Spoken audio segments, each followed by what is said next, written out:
It's with great pleasure that we're having tonight Théo Boulakia and Nicolas Mariot. Both are sociologists and have written the book L'Attestation, une expérience d'obéissance de masse, printemps 2020. Théo Boulakia comes from École Normale. He's a PhD in sociology, and his research will combine ethnography and statistical studies and methods. And he's worked on health at work and mass surveillance.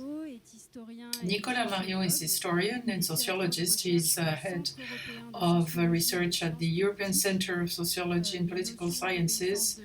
The concepts of mass, of obedience, and conformism have been at the heart of his work for many years.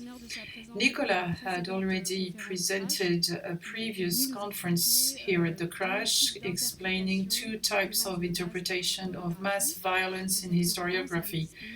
And this conference is available on the website of Crash, just like all the other conferences. What are we going to talk about tonight? What we have observed as a humanitarian operators, that is the viewpoint of MSF, is that when responding to a public health emergency, there is always a change in the established order. This change will mix constraints and compliance on the side of people. At MSF, we've had many debates on how to achieve changes in people's behaviors. In the case of cholera outbreaks, for instance, we'll ask people to wash their hands with soap, to use chlorine, to be vaccinated, or if they're very sick, to accept to go to a cholera treatment center in hospital. Théo and Nicolas' books is particularly interesting for us because it helps to compare the constraints that have been decided by governments to respond to the COVID-19. And it is showing that there were multiple constraints and orders, that different choices were possible. It's not the same thing to ban people from protesting and locking them at home. This book also helps to grasp the magnitude of surveillance and repression that were implemented to impose the French lockdown. We're talking 21 million people who were checked during the lockdown. That is just massive. That's an outbreak of checks and controls, and more than 1 million fines, which is also huge. And lastly, without spoiling the content of the book, is the exploration of what people have gone through, what people went through during their lockdown.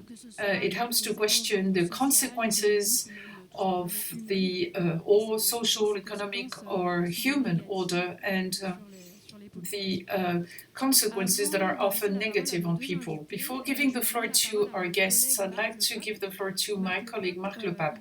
Marc Le Pape is a member of the scientific committee of Crash.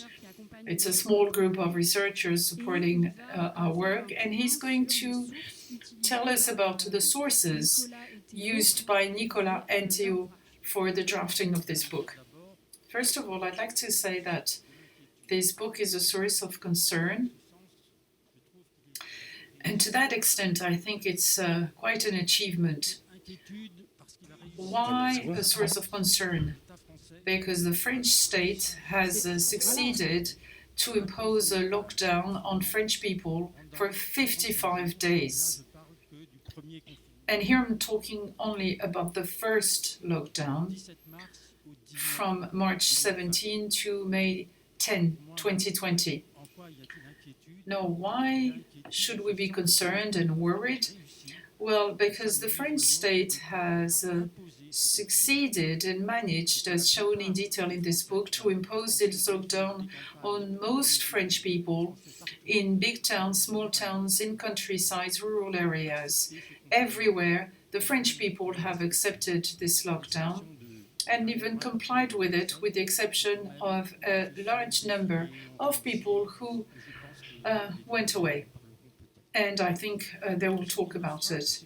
The striking thing is that a state, a government, the French state, should go for such a frantic indiscipline. It's quite impressive when you read the book to see to which extent and how fast this disciplinary mechanism was introduced in France by the state, by the prefect, and quite often by the mayors of cities.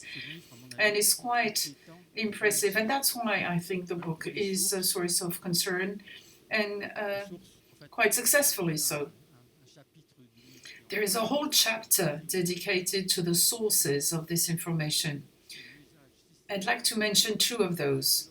One is the systematic use of the local media. That is, that researchers have investigated based on the local newspapers. And that's a very interesting source to describe the behavior of the police officers and gendarmerie. Many of the reports of the contacts between the gendarmerie and individuals were investigated, and it's quite exceptional to have systematically investigated thanks to the local press, and it gives a complete picture of what happened in the French department and in the main towns. The second investigation is very original, is the one which was led during the first COVID. It's called the VICO, Life in Containment. VICO is life when you're locked down. So it's a questionnaire. 16,000 questionnaires were sent out to readers of regional press with 16,000 respondents, with 3,000 written testimonies sent out to the authors of this investigation to report about their experience and how they interacted with the law enforcement authorities. Means and resources were deployed to control and check people. I knew about drones in Syria, but I didn't know that such drones would be used to monitor people having strolls in the mountains.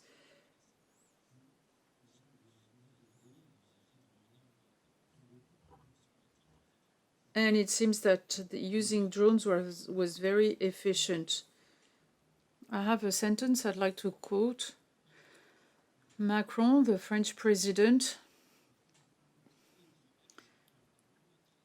made a famous speech on April the 13th, on March the 16th, and said that we are at war, and he said it 6 times. And then there was another speech on April 13th, 2020, when he said, and I quote, "It was said that the French people did not follow the disciplines, but we have followed the rules and the discipline." And he was very happy to brag about this finding. Now I'll give you the floor, and you have 40 minutes approximately. Good afternoon. Thank you for having invited me, and thank you for being so many. I'll try and summarize the book,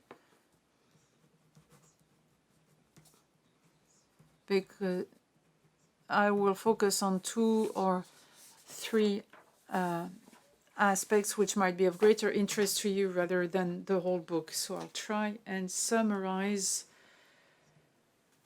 before giving the floor to Théo, who will talk about the comparisons between European states. As Elba just said, we're talking about the first lockdown in March 2020 and not the following ones. We're not going to talk about vaccination campaigns, etc., etc. And in this book, we observe the lockdown. We are sociologists. We are not epidemiologists or medical doctors, and we focused mainly on what was forbidden during this lockdown and the consequences on people's behavior. Marc has said it. We started at the very beginning of the lockdown. I was really struck when this certificate was issued and that people were asked to fill out this form to go outside. I've worked a lot on these questions of compliance and obedience, and the fact that a new prohibition was introduced which applied to each and everyone at all times, whether rich or poor, regardless of your background, your profession, or the place where you live. The same rule would apply to 100% of the population, and you have very few such cases in the 20th century. The only similar example is the mobilization and drafting at the time of the First World War. So here, regardless of people's background, age, gender, etc., we were all subject to the same rules. And that's the extraordinary nature of this lockdown. So I'll try and summarize very, very briefly this book. 5 things to be mentioned. First, this lockdown in France was a national or a nationalist locking in of the French people within our borders. That's one of the things we're going to discuss later. That is the nationalistic aspect of being locked in our borders. Second, it was unanimously decided by all the powers, the elites, the local elected representatives, were the ones implementing these rules, and even more stringent rules, always to make this more stringent on people, particularly when it comes to the countryside areas. And there was no debate about it. It was not challenged. The punishment aspect of this lockdown was not challenged by people. The health-related matters were discussed, but there was nothing discussed regarding all the bans and prohibitions as to whether these rules were efficient or not. We're talking about 21 million checks by the police and 1.1 million fines. So unanimous decision of all the powers, be they local or national. Thirdly, it was also being locked in at home and being in the exclusion of what is outside, no access to natural areas. We have a whole chapter dedicated to this. We call it the being nervous about being outside, inquiètement du dehors, even more so for women. But we're not going to discuss it here tonight. Fourthly, it was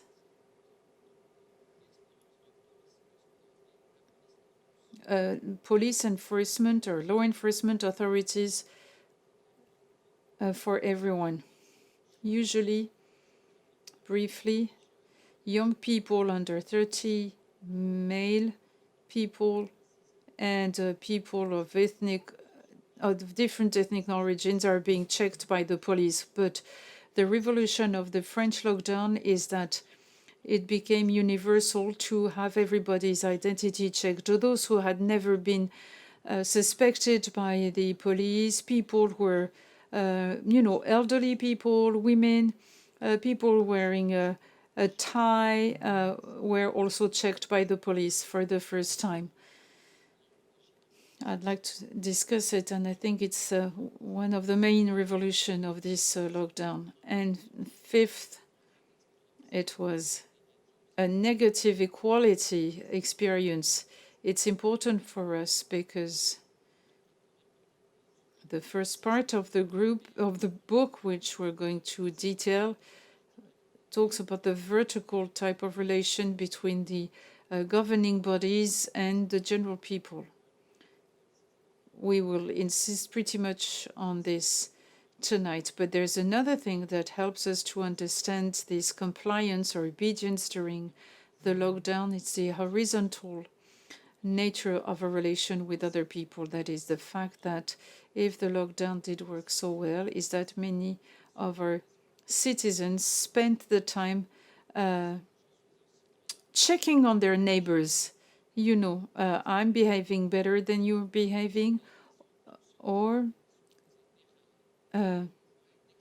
we see a boom of denunciations during lockdown at the police stations. The police officers were overwhelmed with the number of denunciations, and some local radios also. And there will probably a need for further investigation and research on these denunciations in the future when all the archives are made available. So roughly, that's a short summary of the book. So we'll talk about the first item, that is the lockdown as a national experience, and the fourth aspect, which is that it applied to everybody. As you've understood, it's not a book about the management of the lockdown, but rather a book that raises fundamental sociological questions on obedience, disobedience.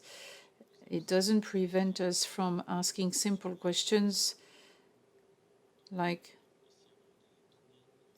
the following three questions. That is, how these lockdowns were organized globally. Could we have done without it? And third question is a simple descriptive of what are the sources that will help us to describe the various forms of lockdowns. What about the next lockdown, if any, and where should you spend the next lockdown? What we all remember about that is that started in Wuhan at the end of January, early February 2020, and then it spread just as quickly as the virus globally. You remember all the pictures of long, big towns which were empty. It started in Rome. And then you have this picture of Lima on April 2020. There are many films and videos which are made out of these. Now, what about the analogy between the spreading of these lockdowns practices and that of the virus? What we don't see on these pictures is coercion. This is Lima at night on the 31st of March. This picture was taken by the Ministry of Defense in Peru to show what was done to prevent people from going out. In the Philippines in 2020, India, March 2020, same pictures, police officers or soldiers and privates making sure that the lockdowns would be complied with in towns and rural areas. Another key aspect of this is that it is concealing three things. First of all, it is concealing the continuity between the period before the lockdown and the implementation of the lockdown. It's as if the Chinese model was suddenly adopted throughout the world, the authoritarian Chinese model. But in Colombia, there was a lockdown, even several lockdowns, since many regions which were controlled by armed groups had a lockdown imposed upon them by the armed groups. But it was not new, because in the previous years, revolutionary or counter-revolutionary groups had already said to all the inhabitants of some towns to stay at home because they were in a conflict with the government forces. The continuity between before and after the lockdown, you can find an example in the Philippines. With Duarte, they started a war against the drugs, which consisted in killing drug users and drug dealers with no trials. He said that he had killed 1,500 people when he was the Lord Mayor of a town in the Philippines on March the 16th, 2020. When Macron said we're at war, Duarte said exactly the same thing. We're going to challenge an invisible enemy, and we will apply the same recipes as usual. That is, for instance, in this war against the drug, there is the local district leader who says who are the people to be killed by the death squadrons.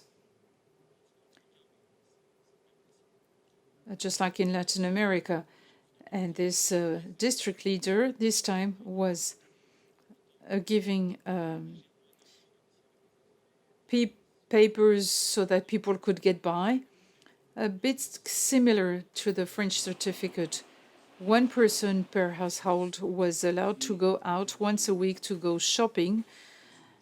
And in case of disobedience, Rodrigo Duarte was very clear about that. Those who did not comply would be killed. And it went on for several months.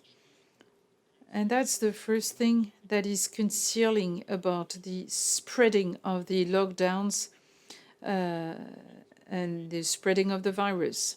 It's this continuity, that is, the states or other armed groups did not import the Chinese model, but they have recycled the forms of governance based on law enforcement. And this narrative also conceals the instrumentalization of lockdowns for political aims. Like in India, for instance, just before the lockdown, Modi's government had been faced with huge demonstrations against the Citizenship Amendment Act, that is an act which was introducing in the Indian constitutions a difference based on religion between people. On March 16th, Modi, after several weeks pondering about the virus, understood that the lockdown would be potentially useful, decided for a national lockdown. And India, which is considered as the biggest country, lockdown, which was not the case in China, because some provinces in China went through lockdowns, but not the country as a whole, as opposed to India. So the streets of India were emptied of their demonstrators, who were then arrested at home by the police. Then you might say that it's just a small example, Philippines, India. But what does it say about the rest of the world? When we analyze the data, we can try and find indicators that are telling us about the correlation between authoritarian trends and the severity or the stringency of these lockdowns. You have one of the many indicators developed by international researchers telling us about the human rights respect in countries of the world. It's a summer indicator based on various sources on respecting the rights to defense, allegation of torture, the prohibition of demonstrations, And this data is regularly updated. So in 2019, before containment, and then the second on the y-axis, the mobility data provided by Google, because as you know, Google knows your whereabouts. Knows where we are in a small town or big town, in a house, an apartment, etc. So this data was published in an aggregated fashion and helps to compare the mobility of people between states.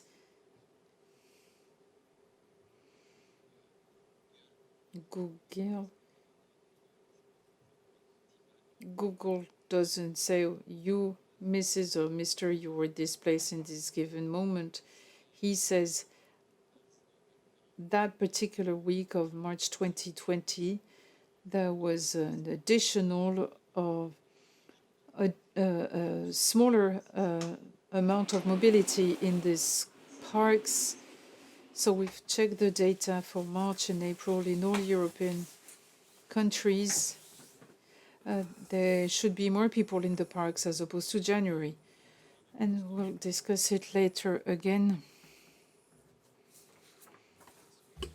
So comparing the respect of human rights in Denmark, in Spain, for instance, and compare with what happened during the lockdown when people went to the squares and parks.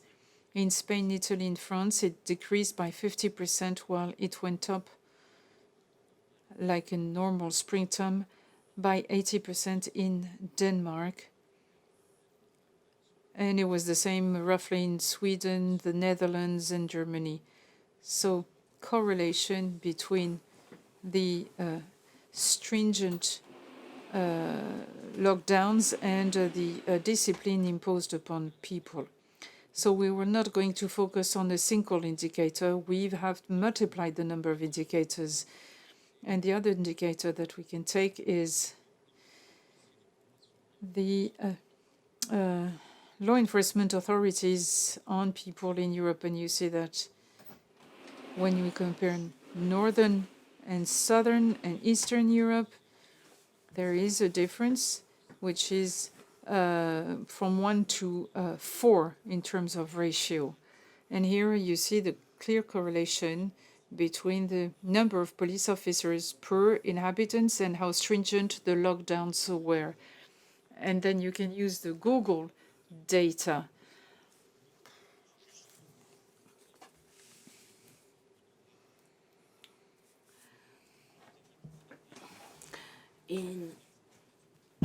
In a number of countries, it may be surprising, but people were totally free to go out of their homes whenever they felt like it. And there was no limitation in time or distance. And that was true in most of the Northern Europe countries. In other countries, like the UK, people were freer than in France, but still they had to justify, they had to give a reason why they would go out. But people could go outside to run, to do jogging, whatever. In France, Ireland, Italy, people needed a certificate, a self-written certificate to go out, and then you had other countries where you were not allowed to do any physical exercise. It was not a good reason. You could only go out of your home to go shopping for food. And then, even more restrictive, the thick black line here, it shows the average number of policemen per inhabitant, and it goes up. We could look at more indicators, which we do in the book. I will not dwell on the figures now, but there is full convergence. When you zoom on a country like India, when you look at these statistics, there is a clear correlation between usual repressive measures and lockdowns. So in other words, the lockdown, the more stringent it is, it's more the result of old habits than anything else. And it's easier to impose that lockdown to all when the regime or a country is more or less repressive. Now, how can we assess the stringency of the lockdown in various countries? We look at the mobility data first, but we have to use those with caution. But it's a great source of information. You don't only have Google location data, but also Apple and the others. And there is a very fine granularity. You can compare the scope of the lockdown between countries and even between the French départements, the regions there. You can also look at what was authorized and what was banned, the regulatory approach. A number of researchers did that, particularly a team in Oxford. From the beginning of the lockdown, they tried to see what type of measure was being set up in what country. It's not that easy to provide an answer because there was no organization to keep track of what was being done and do some counting. But in a given country on March 18th, they had or they didn't have a lockdown, authorization to go out or not, issuing of fines or not.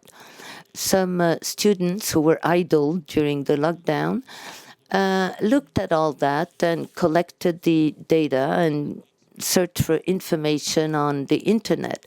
And those databases were corrected and updated until 2023. And those data show that you may come up with a synthetic index of severity, of stringency for the restrictive measures.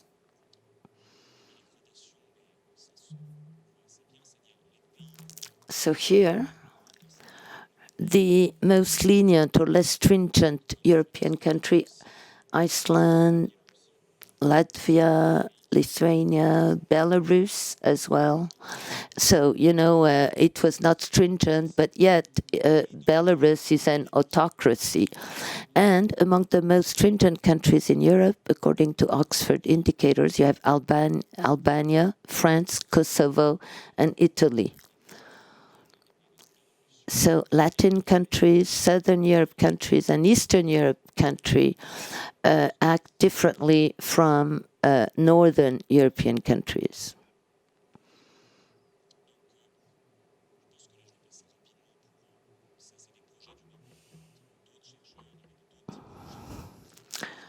Other researchers came up with scores to assess the stringency of the lockdown. Whether you look at the score of deprivation of liberties or surveillance measures, France is exactly is positioned exactly as Poland or Romania on both items. And this is another graph. Those are the Google mobility data that I was telling you about. It shows, again, that part of Europe was really in lockdown.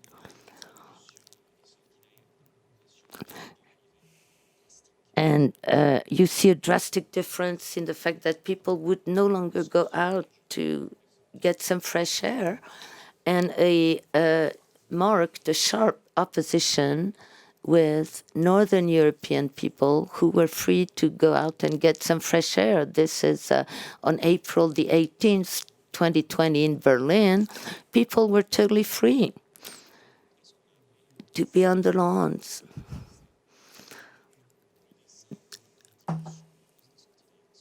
So in Latin or Southern Europe countries,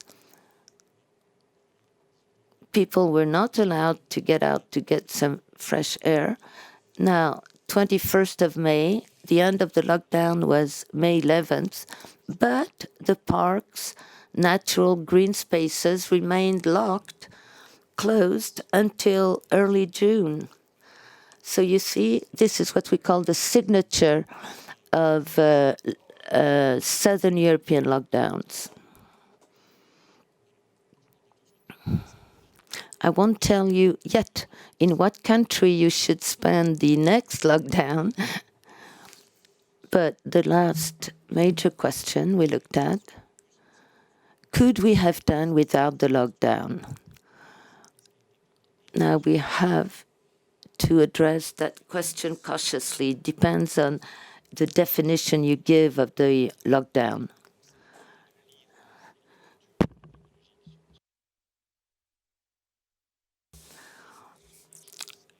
We read Nature, Science, Epidemics, and we found contradictory answers depending on the definition of the lockdown. Some scientific papers say that the lockdown was efficient, closing the schools, preventing crowds from gathering, closing the borders, the closing of the non-essential shops, and the obligation to stay at home.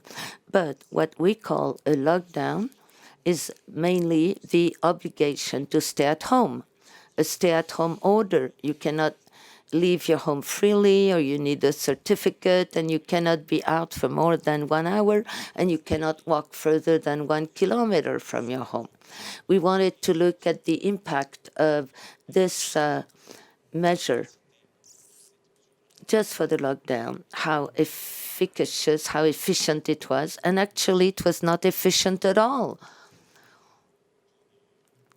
That is, in a nutshell, at the very beginning, the epidemiological evaluation of the measures was based on a simulation. What would have happened if we didn't have the lockdown, with a simulation exercise? But by definition, you cannot check your simulations if they're right or not.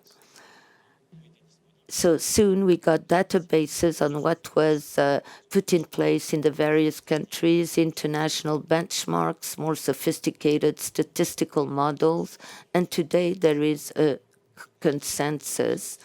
The lockdown, in the sense of ordering people to stay at home, didn't have any impact, or a very low impact, on the spreading of the COVID epidemics.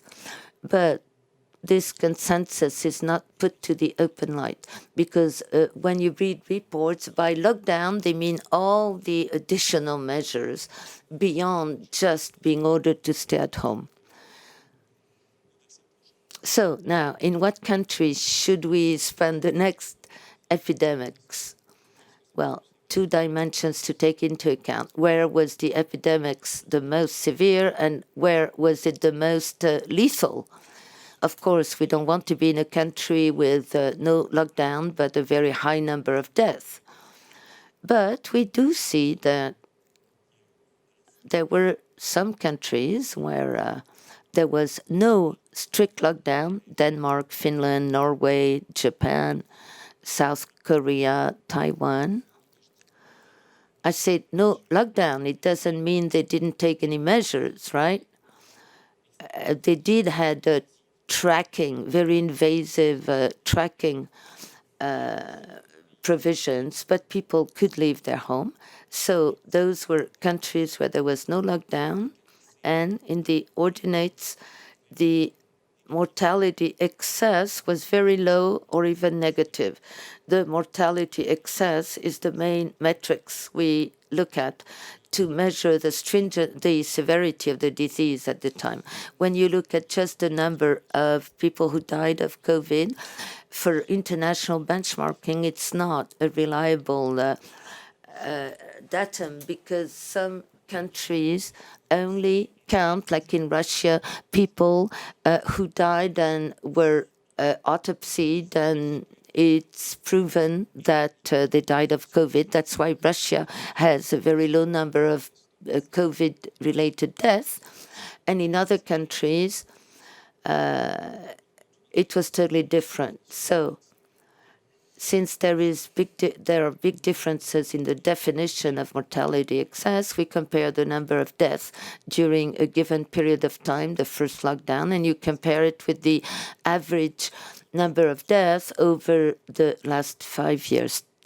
Ecuador, Peru, Kuwait, Spain, Italy were hit very, very hard by the first COVID wave, spring 2020, compared with other countries where nothing really happened, like Denmark. They had fewer deaths in Denmark during the COVID epidemics than the year before. You need models, statistics, modeling, but this graph is helpful to know where it was the most terrible from all standpoints, and countries where not much happened, neither from the standpoint of depriving people of liberties or the severity of the disease itself. Nicolas. Well, all this was the first chapter, what Théo told you.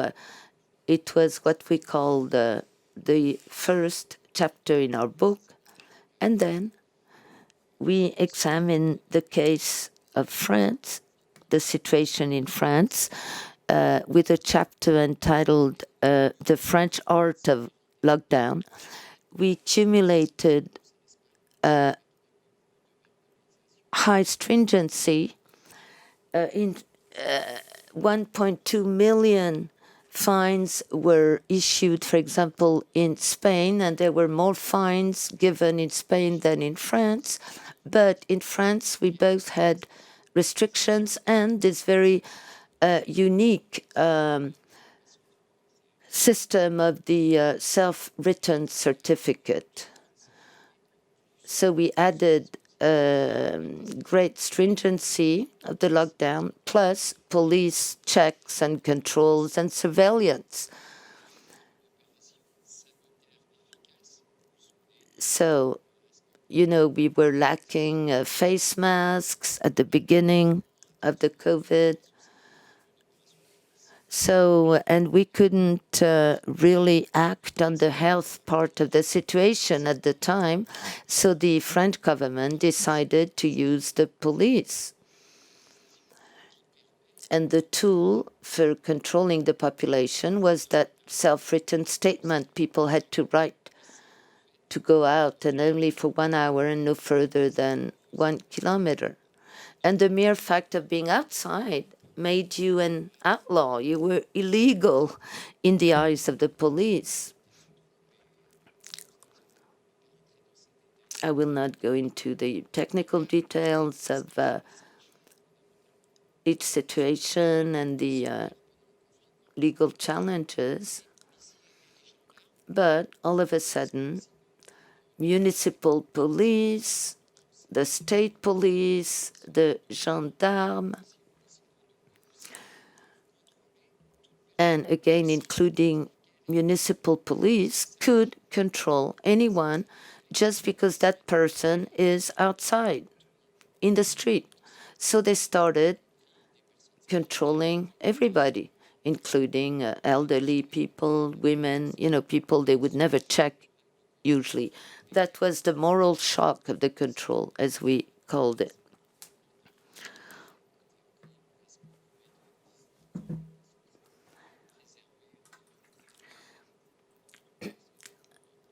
And then you had to stay away of people when you talked to them, at least 2 meters, 1 meter.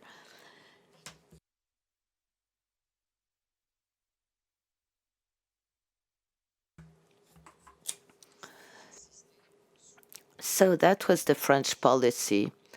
I would emphasize 2 things. The data. We would have loved to have very complete, comprehensive data on the fines and controls during the lockdown period.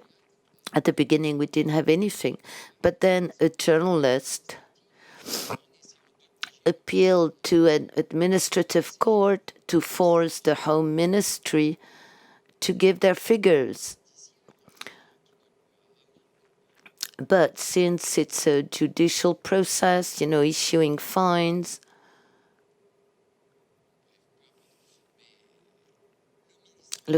searching for a word. So the Home Ministry finally had to release the figures.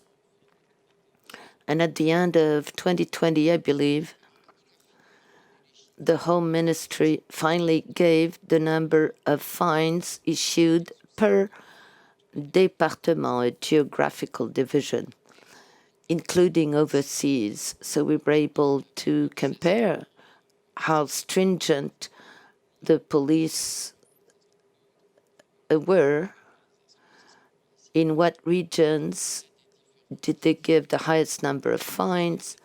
You can see marked differences. Sometimes it's multiplied by a factor of 4, the number of fines. We would have loved to compare that with the number of actual police controls and checks. The Home Ministry pretended they didn't have those data. Of course they did, because they declared that they had carried out 21 million checks. 21 million people in France were controlled and given or not a fine. But we didn't have those figures. We searched the daily regional newspapers, and also the local authorities would give figures. They would give a press conference last week. We did so many checks, so many fines were issued. Do get scared. So we do get figures here and there.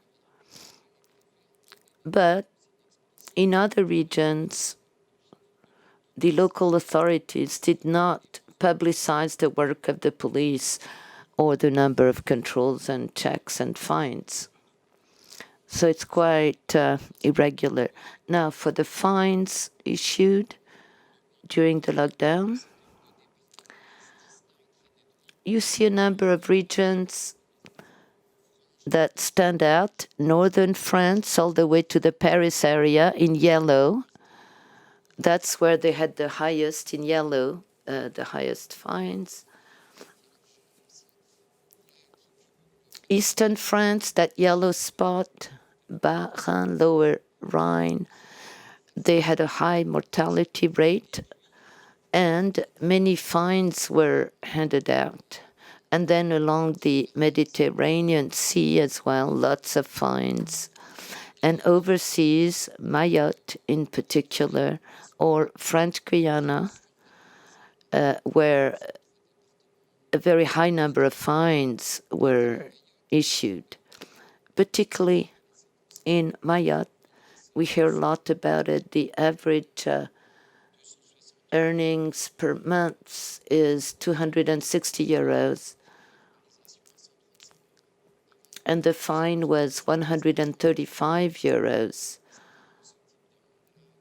when it used to be 38 for the so-called fourth category fine. During the lockdown, it was 135, and now it was not brought down to the initial number, 38. But if you compare the purchasing power, it's like a fine of 800 euros in Mariot, this French island in, well, east of Africa. So here we try to compare the stringency of the lockdown depending on the various French regions or départements. There are about 100. This is the number of checks or controls, police controls, per 1,000 adults. And then the fines for 1,000 adults above the age of 15. And you see major differences between strategies.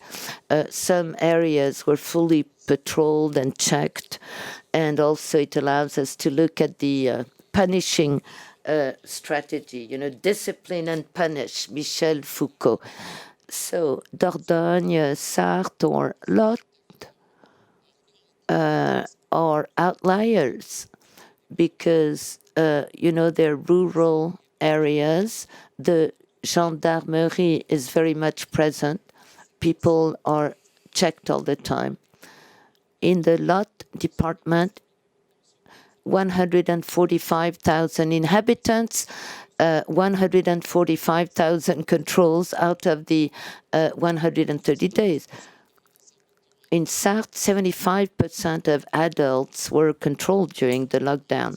In Dordogne, a bit less, but you have many regions, Charente-Maritime, Meuse, Creuse, Reunion Island. More than 50% of the adult population was controlled, theoretically, but actually some people were controlled several times.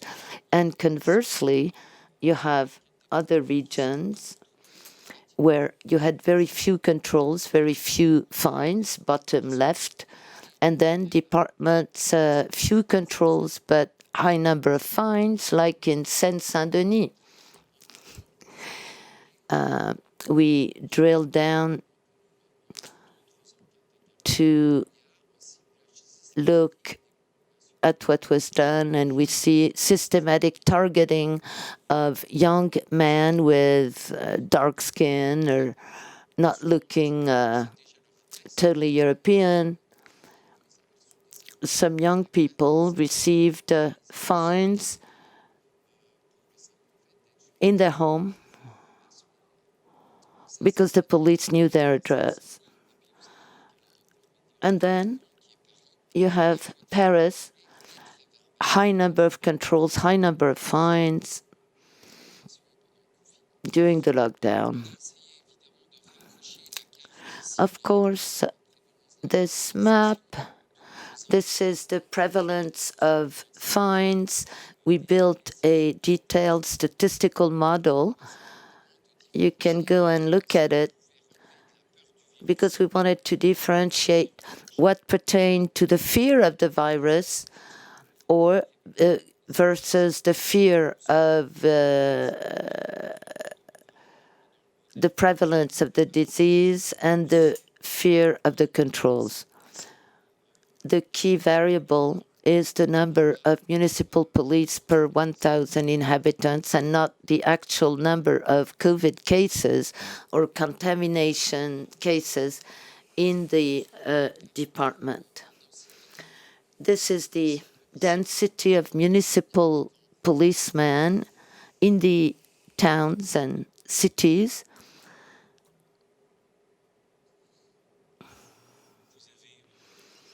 So in white, you have the towns where you have no municipal police. In black, well, let's say in red first, 30% of towns where they have the highest density of municipal police. It's the number of municipal police per 1,000 adult inhabitants.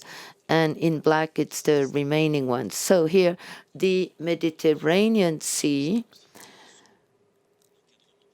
you see they have a very high number of municipal police.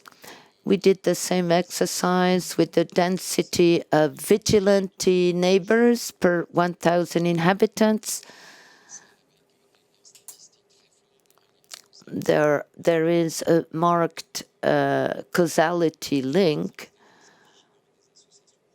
with the presence of vigilant neighbors. You know, this little logo, the eye, you know, where the neighbors play an active role in checking the surroundings. Okay, now we'll take some questions, I guess. You know, we had to clean up the data. It takes several thousands of hours. Each little dot here is one database that we used after cleaning it up. So that's just to give you an idea of the humongous amount of work we carried out. Elba, thank you so much for this presentation. Now we will take questions. Those following us in streaming, please do write your question in the chat. Since I have the mic, I'll ask the first question to give you time to think about yours. The title of your book is An Experience of Massive Obedience. So you might think that all people were obedient in a similar way, but please, can you tell us more about the various types of behaviors vis-à-vis the constraint of the lockdown?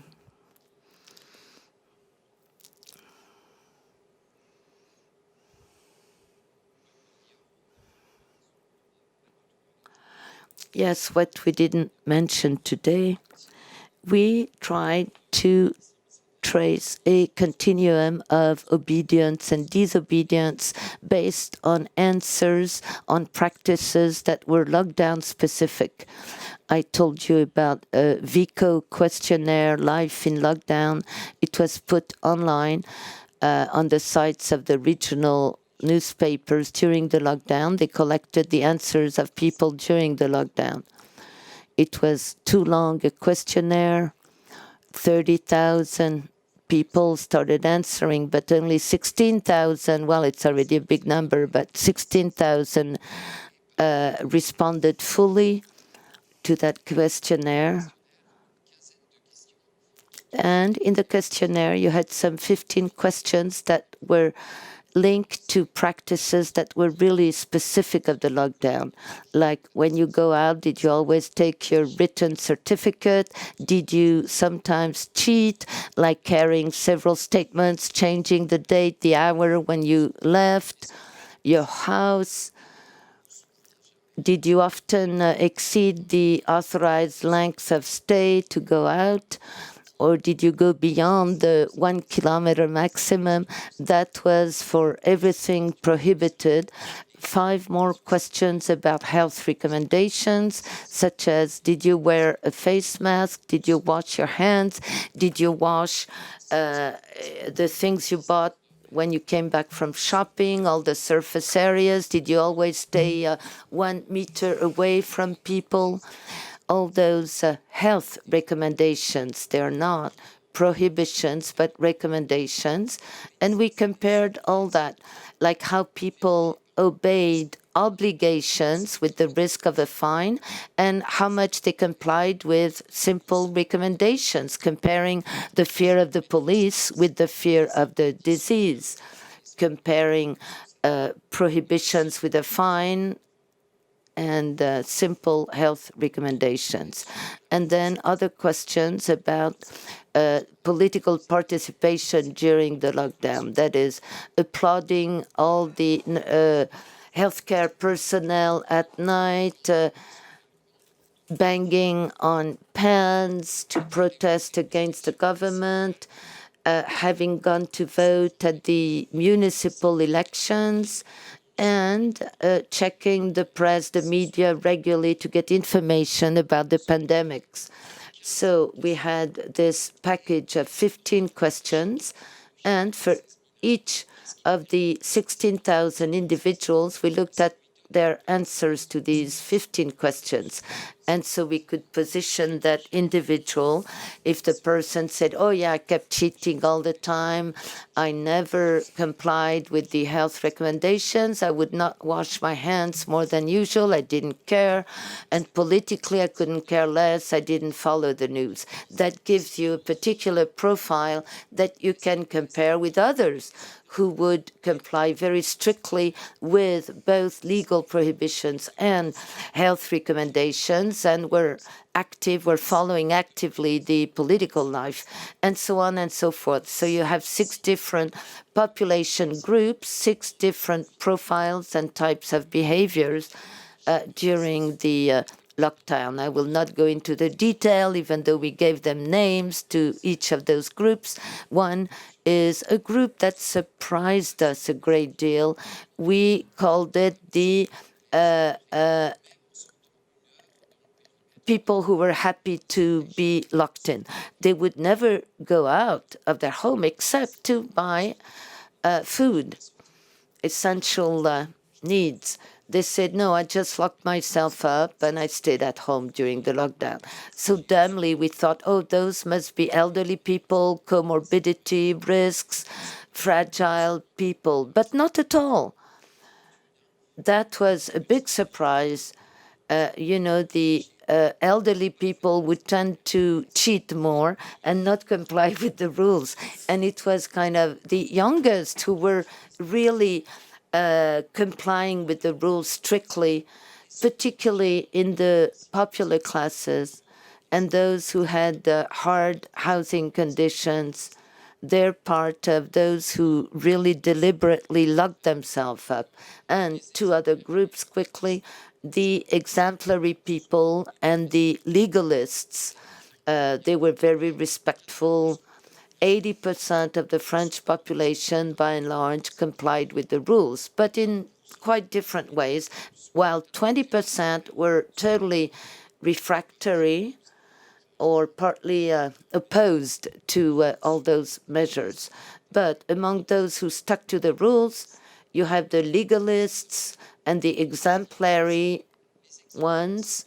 The difference between the two, the exemplary people complied both with the ban to go out and respected the health recommendations. So they're the perfect citizens. They wash their hands often. They don't leave their house for more than an hour, not more than one time a day, no further than 1 kilometer. They're the exemplary people. They're only 20% of the population. You know, we're comparing again fear of the virus versus fear of the police. And the legalists comply with the prohibitions. They always take their certificate, never exceed 1 kilometer or 1 hour in their outing, but they don't give a damn about health recommendations.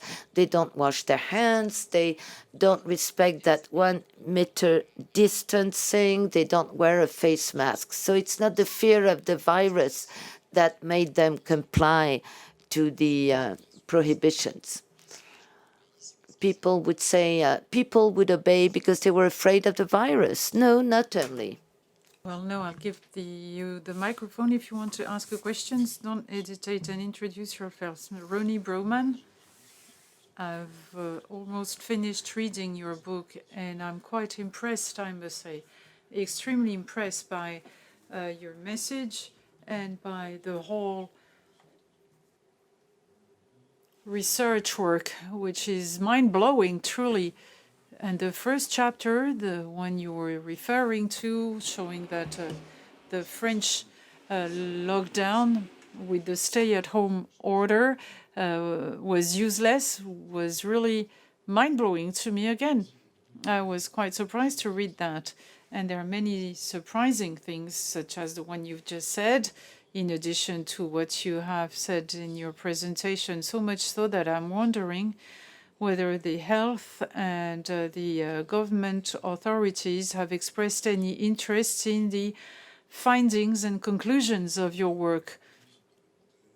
Is there any health authority or the parliament who've asked you to present your results? No, not at all. No one ever asked us. Well, it's quite mad to see how little they're interested, because there have been 2 commissions at the French Parliament, chaired by Mr. Ferrand and then by Mr. Ciotti, who criticized heavily the lockdown procedures, but they never questioned how useful the measures had been.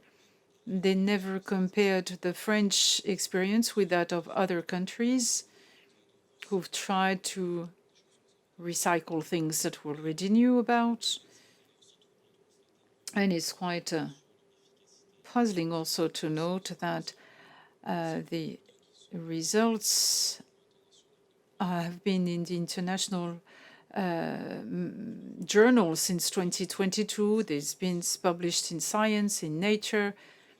And one problem maybe is that when you read the summary of these papers, is that it doesn't show in the summaries. When we started our literature review to try and see whether it did work or not, we read the summaries and it seemed that it did work. But same, if you read the latest report published by the Royal Society reviewing the effect of non-pharmaceutical interventions, that is, the efficiency of the masks, of disinfecting surfaces, cleansing, and lockdowns. And that's an 80-page report, a 1-page summary referring to one detailed scientific paper, which is literature review. If you read the summary, it says that the lockdowns have been highly efficient. If you read the summary of the report, they mention high efficiency. But when you read the 80-page literature review, you will realize that they mention a series of papers which were published in the beginning of the pandemic in 2020, where they mention a high efficiency of lockdowns, the package of measures, closing of schools, etc. But they also mention more recent studies that are working on the stay-at-home order. Their conclusion is that it was useless. But what is also visible in this report, in the summary of the report, is that it seems that the lockdown were efficient. If I may, I'd like to add, when we read the report of the French Parliament commissions, in the first report, that of the Richard Ferrand, Member of Parliament, chairing this commission, there is a short section on ID checks and fines, and they say, well, there have been that many, and that's regrettable, period. It doesn't go any further. And if you read Olivier Véran, who was at that time the Minister for Health, and who published a report 2 months or 2 years later, there is only a 2-page document on the self-administered certificate, and he says that it was well accepted by the French population, and that then it was used as a tool by the police to check people going out. No, that of Mr. Rousseau, who was the director of the French health authority, regional health authority of the Paris area. There is nothing mentioned about this certificate, as if it didn't exist. But if you read the newspapers, you would, unless we haven't seen them, there haven't been any so-called review on all the measures that were and the steps that were made to prevent people from going out during that period, and the restriction of public liberties and freedom during that period. Well, you might say, well, it was only 55 days, it was not that long, etc. But if you check the book, you will see that there are many things that have had long-term effects on all of us. Like we've mentioned in the beginning, the fact that the lockdown was the time when the drones were widely used throughout the country, in all départements, in all regions of France. That's also the time when the use of drones was made legal by the French State Council, which is one of the highest authorities, and say, well, you didn't have the laws at that time to do that. You shouldn't have used the drones during that period. But since you will introduce all the safeguards, you will be allowed to use them in the future. And this is what is going to happen for the Olympics. Now, all these steps and measures, and the fine that went from 38 to 135 euros, all this has long-term impact, and it hasn't been discussed, just like the inflation of municipal orders, like removing the banks and seats in the streets. You can buy only one piece of bread. You cannot move around to buy the newspaper or the your baguette. You have to buy at least 4 baguettes. I mean, and the curfews, and I'll spare you the whole list. All this was not reviewed at all. And the fear that we have is that nobody is going to look back in this. I've tried to send the book to the president of the Scientific Council at that time during the lockdown, and I haven't had any feedback so far. I don't know whether the book was read or used to block a door, whatever. Pierre Mendira, I didn't understand whether you came to the conclusion, because you have categorized people in 6 groups.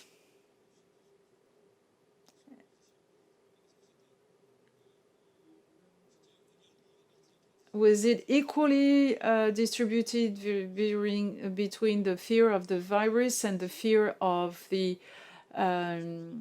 repressive forces, or have you measured also something which is not maybe the fear of a virus, but this, that amongst those who were respecting and applying the rules, that maybe at least that was a need to change of behavior to fight the epidemic, and that it contributed to the compliance of the lockdown? Well, as Nicolas has said, adopting a massive behavioral change, as Nicolas has said, 25% of those who we've checked have massively changed their behavior when it came to move around, but not for their health practices. That's one first piece of answer. Then,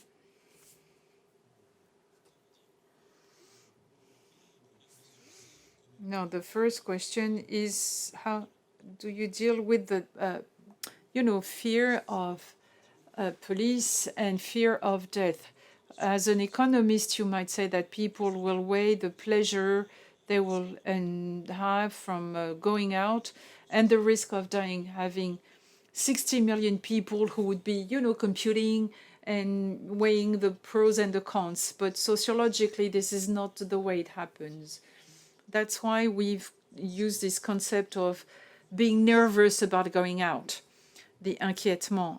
It's the people's relation to outer space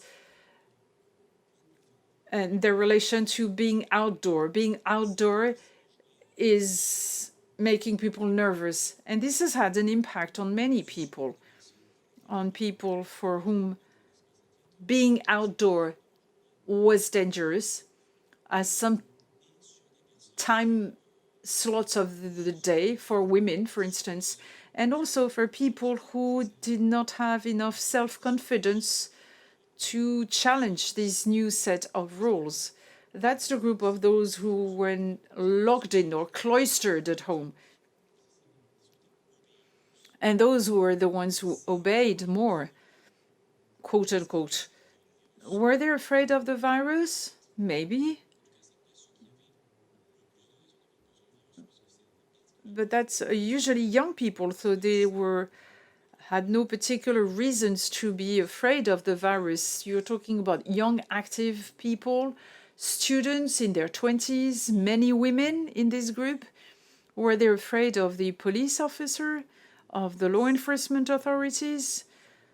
Well, in our questionnaire, we've had a series of questions on people's practices. There were hundreds of questions. And then there was a square where people, or a box where people would write a free comment. And even though the questionnaire was very long, 3,000 people have drafted their own commentaries. Some have talked about school at home being difficult, those who couldn't put up with working at home, those who were complaining about their noisy neighbors, those who were happy to have a dog, those who spent the lockdown in the garden.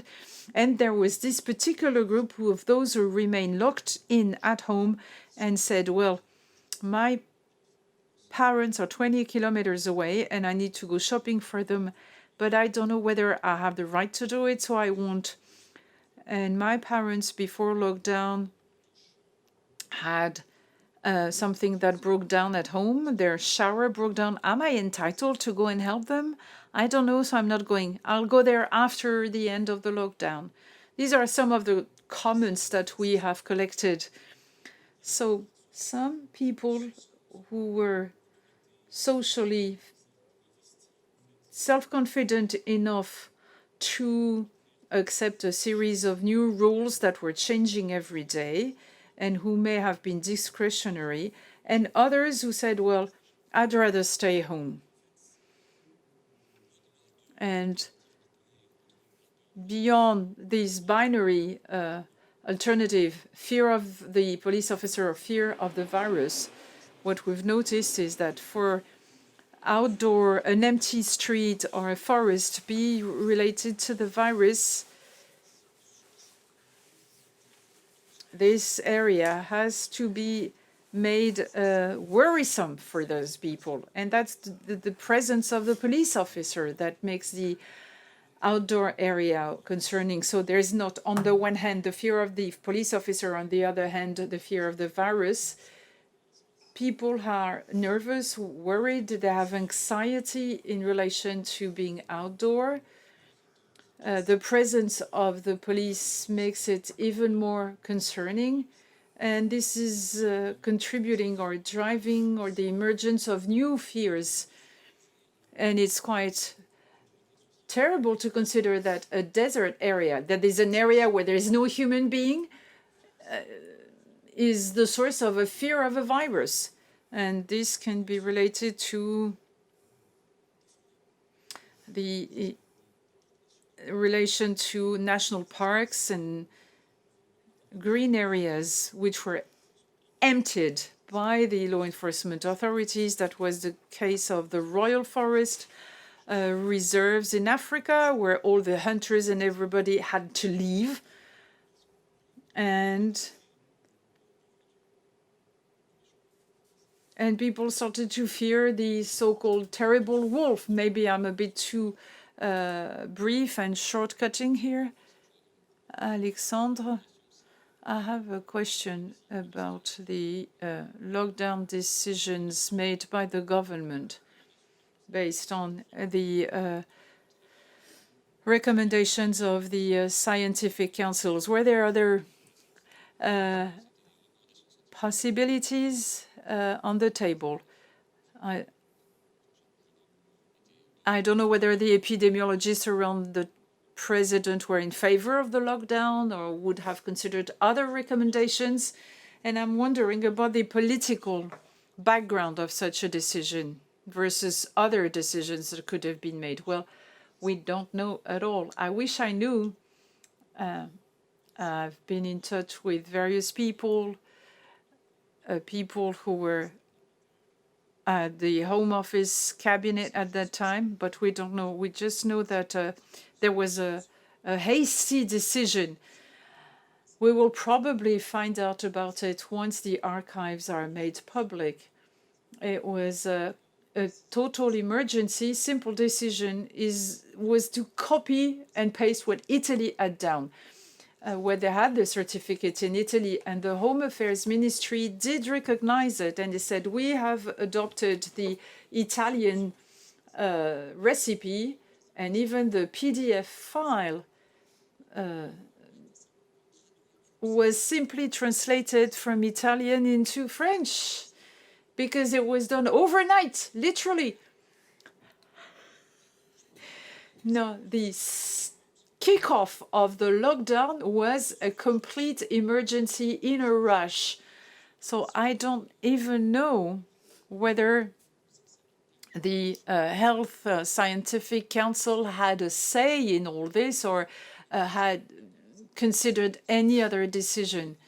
They were very concerned about the fact that some people who have disobeyed. It's just like during the First World War, during the very first month, many soldiers were killed because they were refractory soldiers. They were dodging drafting and they were just killed.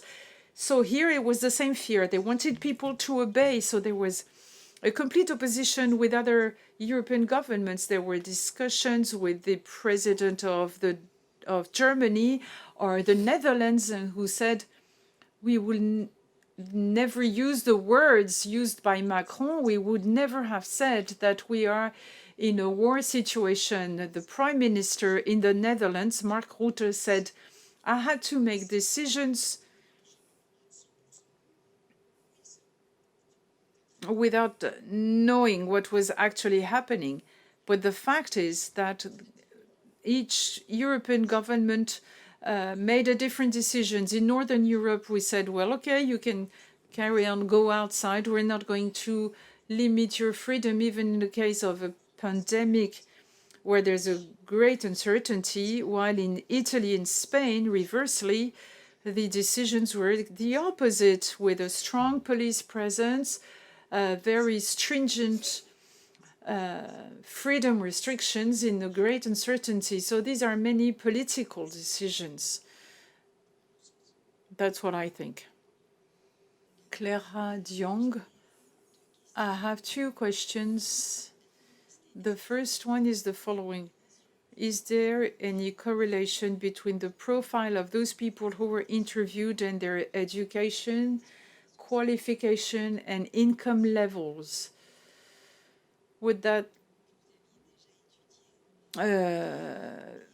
similar to other groups of people that you have already studied? And in these questionnaires and their responses, what about the precariousness of those people and their sense of belonging? Since Denis, young men with a dark colored, who were the ones who stayed at home, had already been checked several times by the police before the lockdown. And I remember that in the beginning, if I was, sneezing in the metro, everybody was moving away, considering my face and the color of my skin. What about, this national identity thing? No, indeed, the correlation of the profiles and some social demographic characteristic and social and economic parameters. This is something that we really rushed to see and observe. And once again, I won't be comprehensive, but I will take two profiles that we haven't discussed.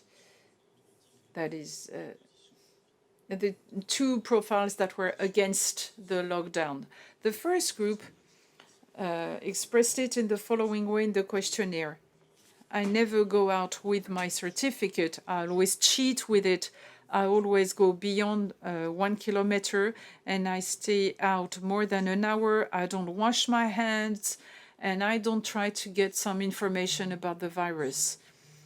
That's the ones we call the refractories. That is those who were crossing the line systematically. And they wouldn't comply with the health precautionary measures, and it was their provocative answers in the questionnaires. There was another group of people who were opposed to the lockdown. These are the ones who were protesters. They had boards and cartons on their balcony and their windows, and who were banging on their pans. They were respecting the rules.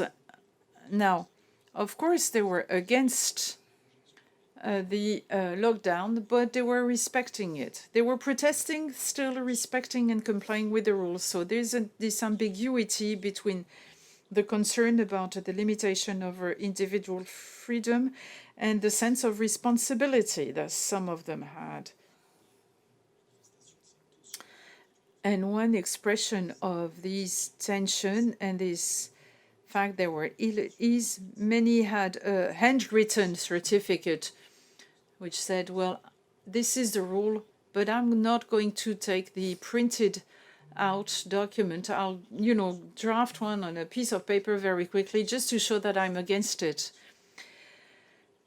No, as to the education level of those, the refractory ones, for the vast majority, were men who were in their 50s and 60s, working class people living in rural areas or self-employed, while the protesters had a much higher education level.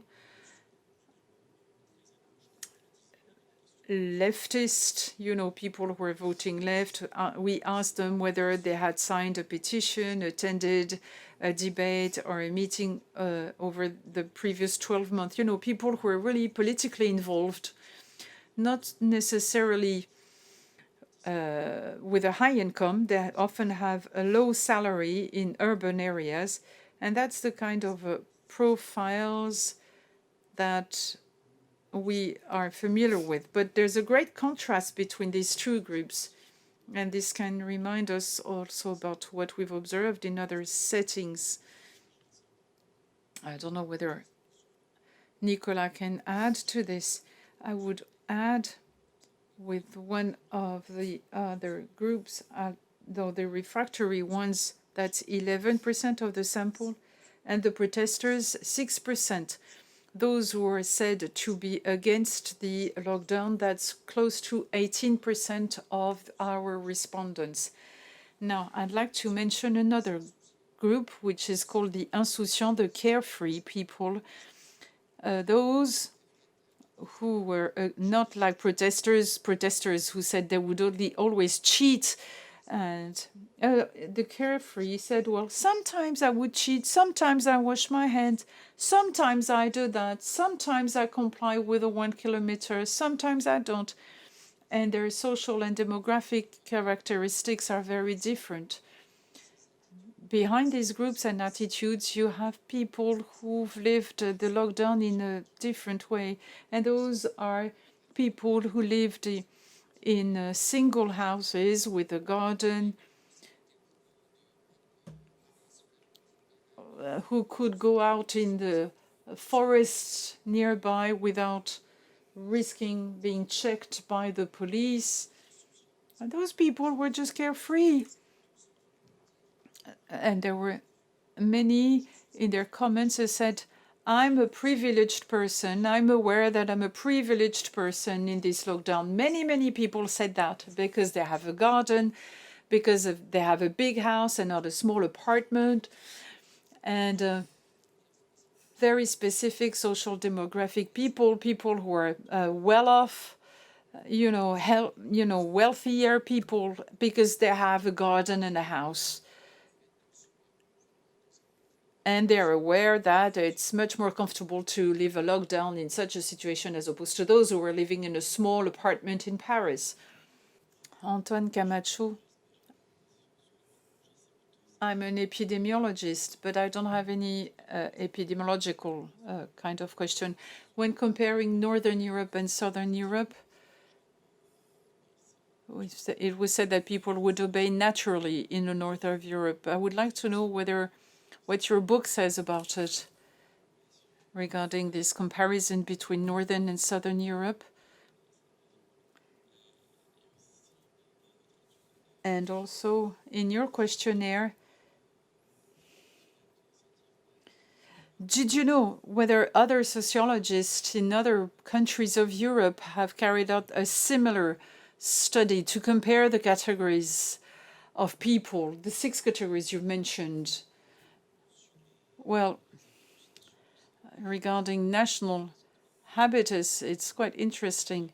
I would briefly answer before giving the floor to Nicolas. We will never know whether the French people are complying or not complying with the discipline because they were given no choice at all, as opposed to German people.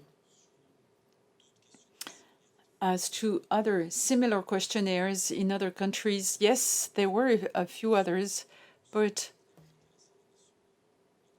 they didn't focus on this concept of coercion and punishment and discipline. I don't think there are cultural differences between people. We're talking about different governance cultures or government cultures, Northern, Southern Europe. Public liberties, etc., are considered in a different way. It's more the government culture, because in Northern Europe, in Germany, the Netherlands, Denmark, etc., you could walk around. You could practice sports outdoor with no distance limit, no time limit. But what was not allowed were gatherings. Having a group in a public space was not allowed. In the Netherlands, in Germany, just like in France, there was the same phenomenon of people who said, I don't care and I want to have a barbecue party with my friends. Barbecues were also banned in the Netherlands, in Germany. You could find it in the press, just like in France. So can we draw conclusions out of this local culture of compliance? I don't think it's about people, it's about government and governance who've set out specific rules. No. whether other surveys were carried out and research work was made in other countries. Unfortunately not, because I got in touch with Italian and Spanish colleagues, because it's not our colleagues in Germany and Denmark who are going to have these surveys and research on coercion and punishment and the number of fines which were issued. 1.2 million in Spain, 1.1 in France, 17,000 in the UK. I mean, there's a huge discrepancy between those countries. So it's not in Northern Europe that we would carry out similar research on coercion and punishment. But we could have had such research in Italy and Spain. Our colleagues have worked on the lockdown. There was a blog of sociologists in Spain, which was then published as a book in Spain. There was also one in Italy, very well designed. There was also one in Australia, very interesting. But I don't understand why in their questionnaire there wasn't any question about the ban on going out or prohibition of being out. I still don't understand why. In Spain, there were 1.2 million fines, and there's not a word about all the fines that were issued in the book that was published by our Spanish colleagues. So there is no way we can compare, while it could be very interesting. Same for Greece and Cyprus. The only countries where there was such a certificate, it was Cyprus, Greece, Italy, and us, France. I didn't find anything about Greece and Cyprus either. I didn't, of course, carry out a comprehensive work.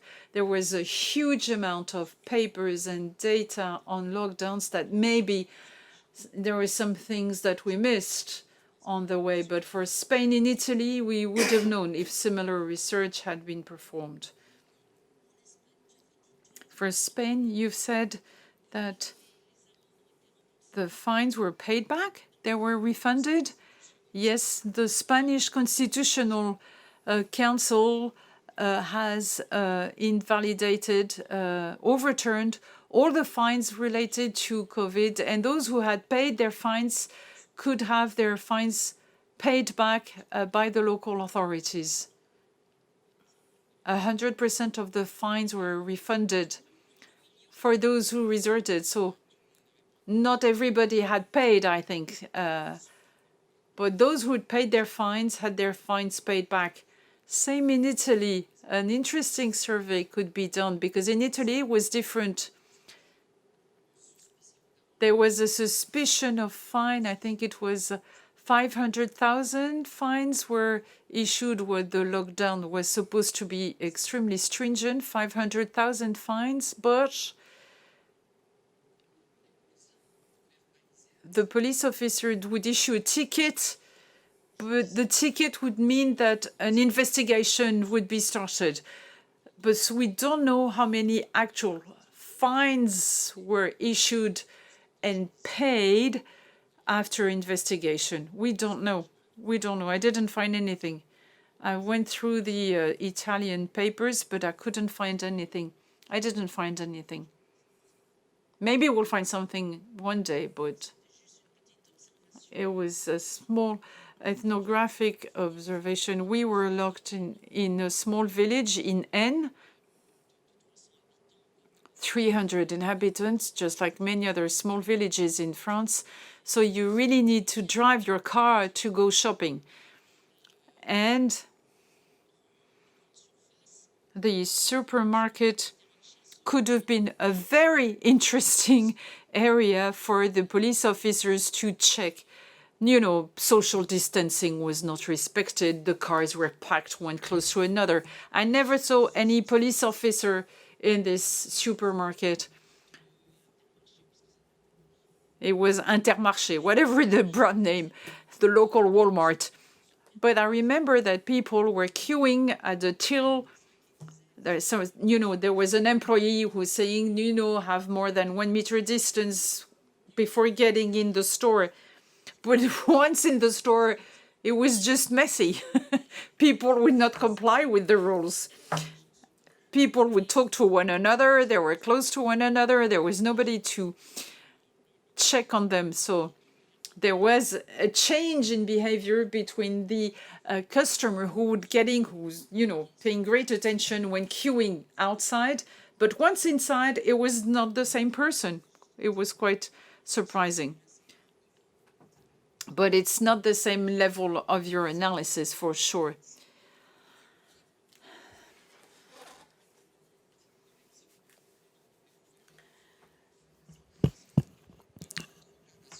There is a very interesting video film, control at the exit of a supermarket, and the police checked what people would buy,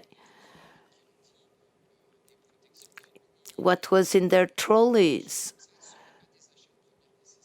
And they decided, for example, that sanitary napkins were not absolutely necessary because they were checking in the trolley of people, like this woman, you're buying 6 bottles of Coke, you're going to get a fine. It's not a fundamental need. The lady showed her certificate that she had filled out. It's my right to go shopping. And the policeman told her, no, this is, well, do you plan on having gastroenteritis? Is that why you're buying so many bottles of Coke? Just insane.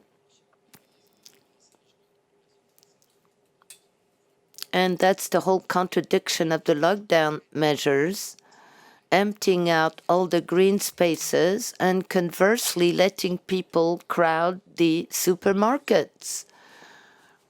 And then the police checking what was in their trolley to boot. Xavier, thank you. It was very interesting.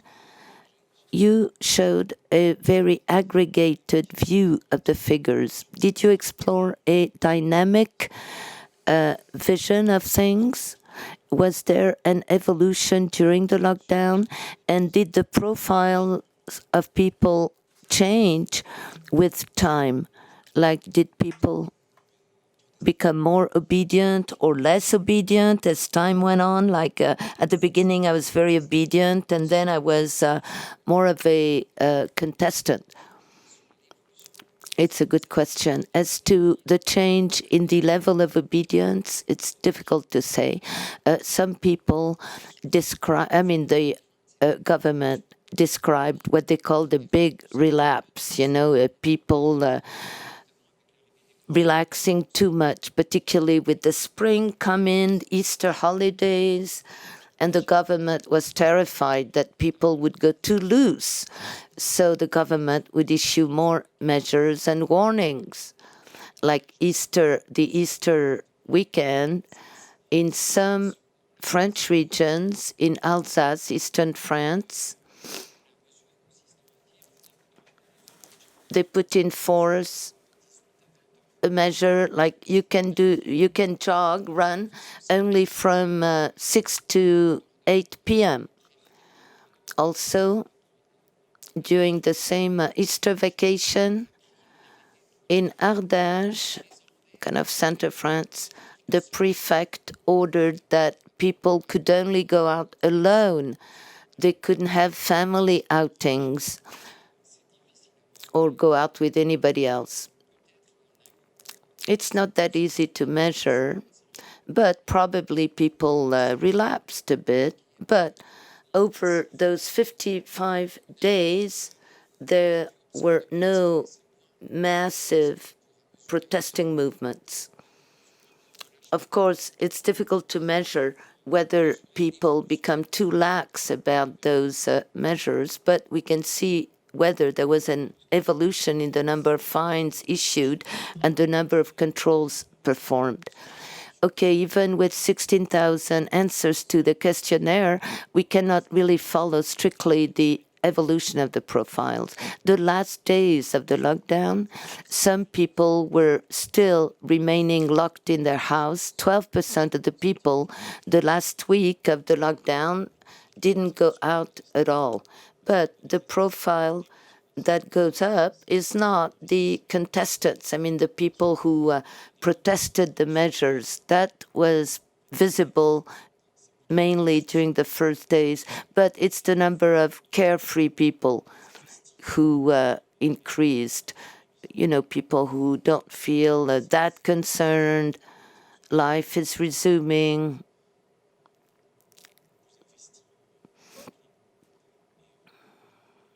So many people, yes, were getting more laxed about the measures. And you have the Google mobility graphs showing that number of people in green spaces. It's a U shape. You know, it drops on March the 16th, remains very low, and then it goes up very slowly until the time when 2nd of June, all green spaces will be reopened. And there was a slight change in the number of controls and fines issued depending on the regions. Again, it's not linear.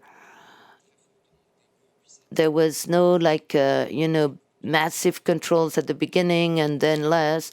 It fluctuates really when we look at the figures given by the police forces or the prefect. Nicolas Detier.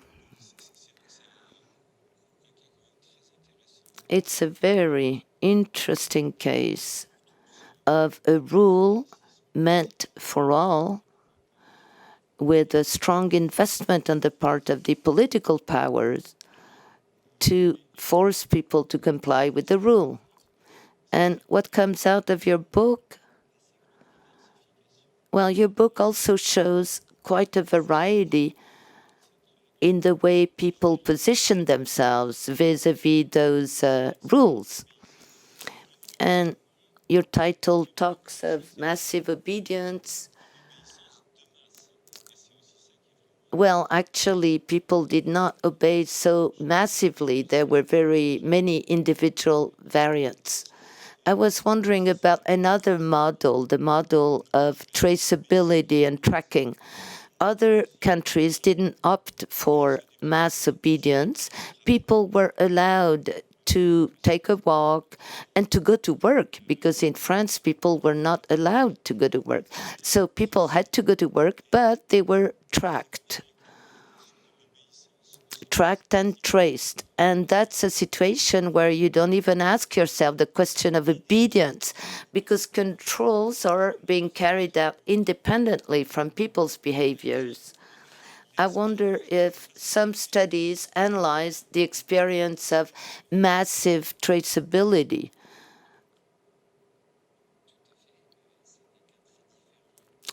Well, you're right. It's a different situation. We touch on it briefly. In Israel, they had highly developed tracing and tracking policies.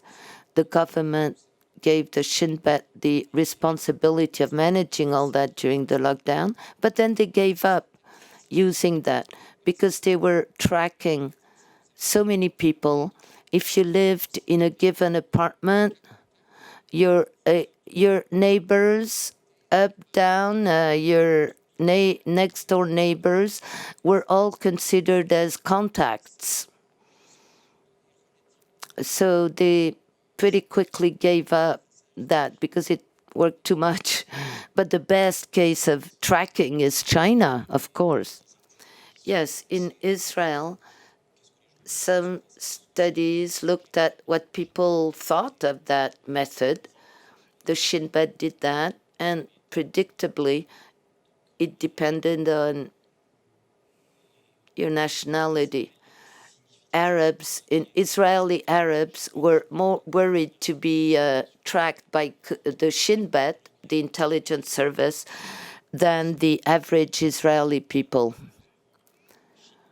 And in other countries, in China, sociological research is not free. You know, you cannot decide to work on a topic of your choice. But in China, they had a health code number given to you on the basis of the places where you would go.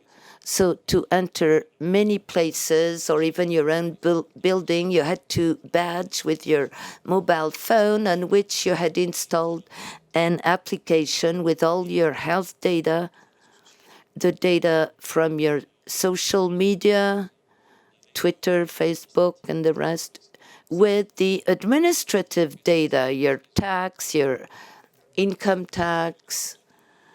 So they had a total collection of data on each individual. You are geolocated. If you enter an area where people are infected, the green code turns orange. So when the code turns orange, the person cannot walk into any other place. She has to stay at home forcibly. The question is, do I accept to be tracked like that? But if you don't have that app, that application on your mobile phone, you cannot go anywhere. All the doors are closed outside. And then in China, what was interesting, they identified people who had been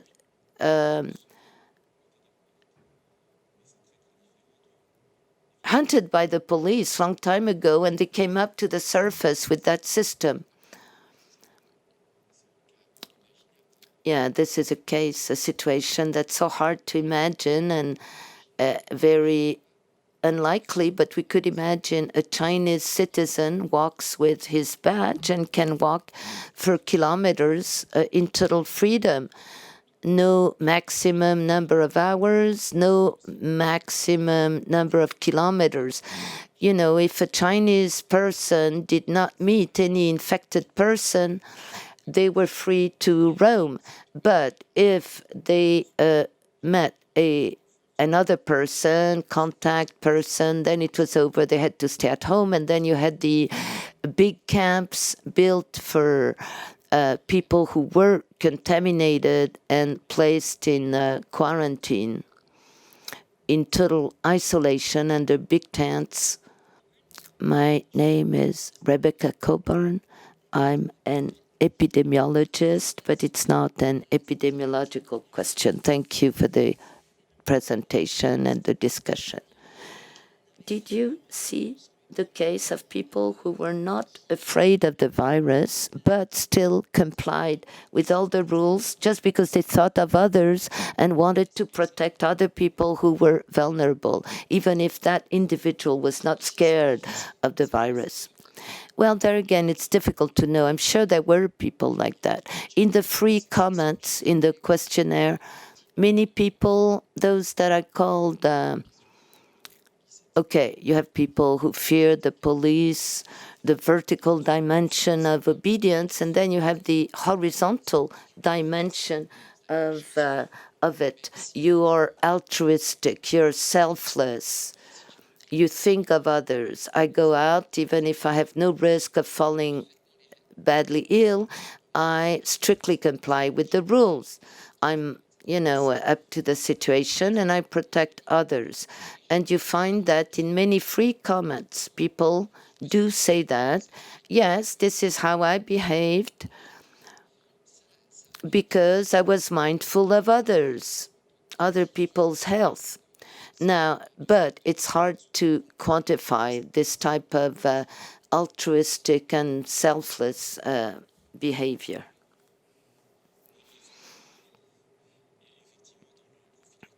Well, indeed, in that profile, you find exemplary people. The exemplary people tend to be women.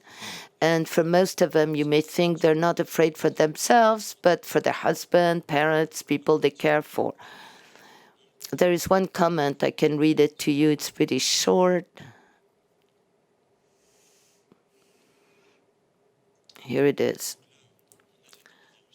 Here you have the fear of the virus. I'm the mother of 4 children, 2 are handicapped. I live in social housing, 4th floor, no elevator. Lockdown is really weighing on us and on the children. I get anxiety bouts. My husband is depressive with a rare immunological disease. He doesn't go out. He's too scared. We don't have a driver's license, so it's hard to go shopping. But we comply with the rules of the lockdown despite the situation. It's worth reading over. There are many things in there. There are very good reasons to be scared of the virus. So we comply with the lockdown rules despite the situation, they say. And they say also it weighs, or this woman says, the lockdown is very burdensome for us. So it's not a person who sees those rules as a way to protect themselves. It's one more layer adding up to a situation of high vulnerability. You have to make the difference between the precautions you take to protect yourself, your children, your husband, and that's different. Well, those are health-related precautions, and then the authorization to go out or not, impossibility to go and get some fresh air, even if there is no one in the streets, you cannot go out. The difficulty to go shopping without a car. So here, the fear of the virus is not the reason not to go out, if you see what I mean. Ronnie Broman, I had a question about altruism and selflessness. You answered. Just one more thing, 2 comments, or the distinction you made between the government and the society at large. You split the two. You talked of collective culture, but the governments who make people behave like children or put them in a situation where they are like children. You cannot do that to a society which refuses to be treated as children. So I wanted you to tell us a bit more about that difference between the governmental culture and the national culture, let's say, in society. And then a comment. When people say the lockdown was not effective, it didn't have any effect to slow down the epidemics, but it had many pathological effects also, apart from the COVID. I mean, we didn't foresee all those consequences, but we see the harm done, depressive syndromes in young children, teenagers. There are many depressed teenagers, so it's a heavy responsibility. And the governmental authorities don't seem too interested to look into that.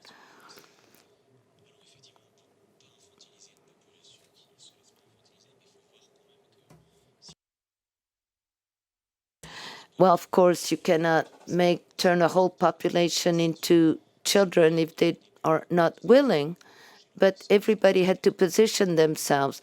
At the beginning of our study, we wondered, okay, for disobedience, what item shall we choose? Well, 2% only didn't fill in their certificate, their self-written certificate. So either you acted like a child because you would fill out your certificate, or you were a bad kid in school, trying to cheat, 2 pens of different colors, which is also a way of acting as a child as well, of being really childish.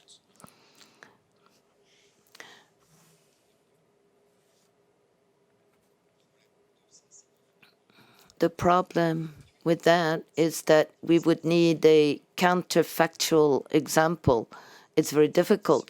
We would need to have the case of a country traditionally considered as being very liberal, very little, well, not coercive, not tending to treat the population as children, with objective indicators, number of police forces per inhabitant, the rest of it. And all of a sudden, this country would apply a totally opposite policy.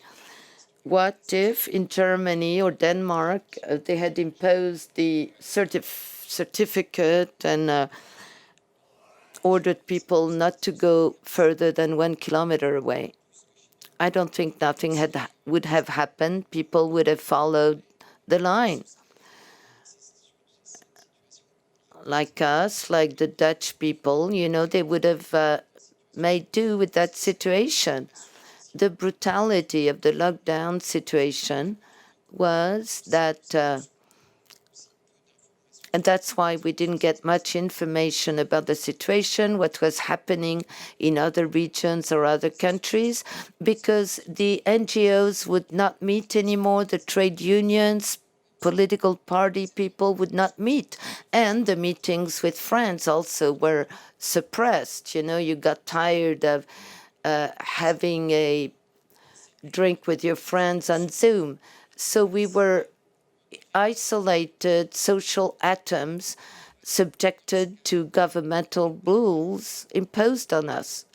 And our Dutch or German neighbors, friends, did not experience that. They could go out with other friends, walking outside.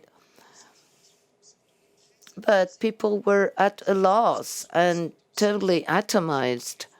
And that's why it was a huge shock, because we were in a face-to-face with the state, nothing in the middle, because no collective would be active anymore. Elba. Okay, we will take a last question. Fabrice, to thank him for passing the microphone around. It's a joke and a question. Contrary to my colleague, this book doesn't worry me. It gives me hope. If in our practices we manage to make a whole refugee camp population to adopt at 80% the recommendations, washing their hands when there is a cholera epidemics and so on. But you need to be quite coercive for that. So, but why do you call your book an experience of mass obedience and not an experience of mass coercion? Well, I'm responsible for the title, so I'll try to justify myself. Well, I've been working for years on the word obedience. Looking back, maybe it's not the most appropriate term. Some people criticized it because it sounds like all people were kind of dumb and obeyed massively, whereas it's more complicated than that. A title, it's very tricky. I think it works well still. I hope it makes people want to read the book. But you're right. It was more of a huge coercion exercise, massive coercion exercise, rather than mass obedience, even if it's also an experience of obedience, a whole nation. By and large, even if it's for very diverse reasons, the people massively stuck to the rules. Looking back, and with the responses to the questionnaire, many people did not obey nor follow the rule. But what first came out was a mass obedience. That's what it looked like. All right, maybe we shall conclude. Actually, I will not conclude, properly speaking, but I strongly encourage you to read the book. It's fascinating, very interesting. You find it in the library here. And there is a link on MSF website, links where you can watch the video Nicolas was talking about and lots of additional information, as well as all the graphs, the statistics, free or in free access. We got many, many questions. We listened to you with great interest. It was really good. I'd like to thank the people, the technicians, the interpreters, all the people who helped organize it, and the whole conference will soon be available on the Crash website.